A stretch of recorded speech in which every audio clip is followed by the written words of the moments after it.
زعلان وغضبان من اللي بيحصل وجادد ومش قادر تسكت. طب هقول لك تعمل ايه.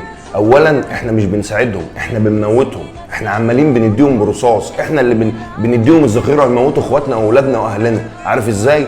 اما حضرتك تشرب البيبسي وكاكولا، طب بص كده اكنك بتشرب من دمهم. طب نقطه تانية، اما تخش ستاربكس، اما تخش ماكدونالدز، اما تخش KFC او دجاج كنتاكي، كل ده هم بيدعموهم وهم دول اللي بيموتوا اهلنا واخواتنا. احنا ما احناش ضعاف، احنا نقدر نعمل حاجات كتير. طب عارف شركه برسيل واريال وتايد، كل الشركات دي وكل المنتجات دي وشركه نسله ودانون، كل الكلام ده كام واحد فينا كل من عندهم وكام واحد فينا شرب من شربهم والكلام ده كله؟ يحرم عليا، يحرم عليا انها تخش بيتي، تحرم عليا تاني انها تخش بيتي او عيالي يروحوها او انا اروحها.